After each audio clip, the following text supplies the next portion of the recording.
They say the most dangerous predators are the ones that appear harmless at first glance. At a remote gas station off the back roads of Colorado's Bitter Range, the Black Vultures Motorcycle Club was about to learn that lesson the hard way. When they spotted a man in a wheelchair with 2 service dogs, they thought they'd found the perfect target for their intimidation tactics. They couldn't have been more wrong. Those weren't ordinary service dogs. They were elite military assets, trained for combat in some of the world's most dangerous war zones, honed to execute precise commands with lethal efficiency. Their handler, Logan Slater, wasn't just another disabled veteran. He was a legend among canine combat trainers, a pioneer whose revolutionary methods had saved countless lives in the field and reshaped the landscape of tactical canine warfare across multiple continents. He had trained dogs to infiltrate enemy compounds, detect explosives with near-perfect accuracy, and neutralize threats in ways no ordinary soldier could. But this isn't just a story about a confrontation that went terribly wrong for a group of overconfident bikers. It's about how a single moment of tension at a remote gas station unraveled a web of corruption that ran deep into local law enforcement, exposing long-buried secrets that held the quiet town of Silver Butte in a suffocating grip. It's about an intricate network of crime, stretching further than anyone had imagined, one that connected Logan's past to a dangerous present. And ultimately, it's a story of redemption, of a man who had lost everything, forced into a battle he never sought, but one he was uniquely trained to win. The morning sun stretched long shadows across the valley as Logan guided his specially modified van through the winding roads. In the rear compartment, Titan and Havoc rested, their muscular forms betraying nothing to an untrained eye. To the casual observer, they were simply well-behaved service dogs, their vests giving them the appearance of calm companions to a disabled veteran. The fuel gauge had dipped dangerously low, forcing Logan to pull into Tate's Fuel and Supply, the last gas station, before 80 miles of wilderness. As he transferred from the driver's seat to his wheelchair, the early light glinted off the metallic sheen of his prosthetic leg, a permanent reminder of a mission that had gone catastrophically wrong. From behind the counter, Wade Tate observed him. The former Army Ranger had run this station for nearly 2 decades, watching countless travelers pass through. But something about this morning felt different. Maybe it was the way Logan's dogs never fully relaxed, their eyes scanning every movement. Maybe it was the radio chatter about the Black Vultures moving into the area. "Morning, sir," Wade called out as Logan wheeled toward the store. "Just passing through," Logan replied, his voice even, measured. "Heading north." Titan and Havoc remained inside the van, their ears twitching at the faint rumble of approaching motorcycles. Logan noticed too, but gave no outward sign. Years of training had taught him the value of appearing unaware. Inside, he selected a few supplies, maneuvering with practiced efficiency. Wade, watching him, noted the way his eyes flicked toward the exits, habitual, instinctive. "Military?" Wade asked. "Canine unit." "Figured as much." Wade nodded toward the van. "Those dogs carry themselves different. Not just service animals, are they?" Before Logan could respond, the deep rumble of motorcycle engines filled the parking lot.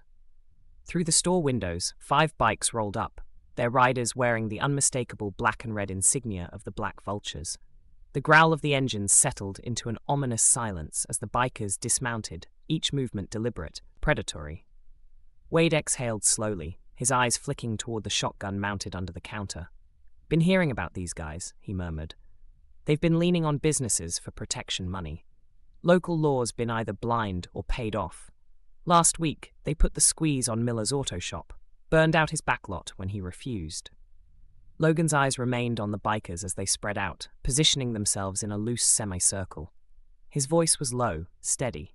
"Yeah?" he said simply. "I figured as much." The lead rider, a tall, heavy-set man with a patch-reading rook, dismounted first, his eyes locked onto Logan's wheelchair as he wheeled toward his van, a smirk playing at the edges of his mouth. "Well, boys," Rook called out, "looks like we found ourselves some entertainment." Logan continued without reaction, mentally mapping distances, angles, potential outcomes. His dogs remained still, their posture calm, but beneath their vests, they were already poised for action. Rook stepped directly into Logan's path. My friends and I couldn't help but notice your situation. Dangerous being out here alone in your condition. I manage, Logan said evenly. One of the bikers, his patch-reading Slug, nodded toward the van. Nice setup. Custom work like that doesn't come cheap. Must have some interesting friends. Logan's hand moved subtly, activating a hidden switch on his wheelchair's armrest, sending a silent signal to his dogs. Their breathing slowed, a trained response. They're service animals, Logan said simply. Very well trained. Rook's smile widened, but it didn't reach his eyes. I bet they are, but out here, sometimes training needs reinforcement.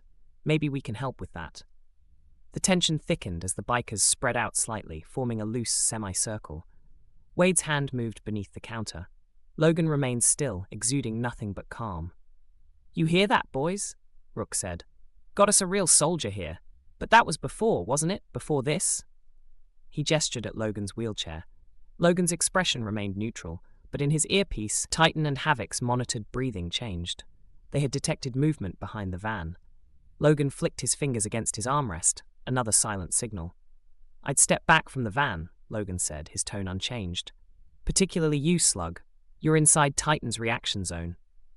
Slug scoffed, but reached for the van's door handle. The growl that emerged from inside was deep, predatory, measured. It wasn't just a warning, it was a calculated assessment.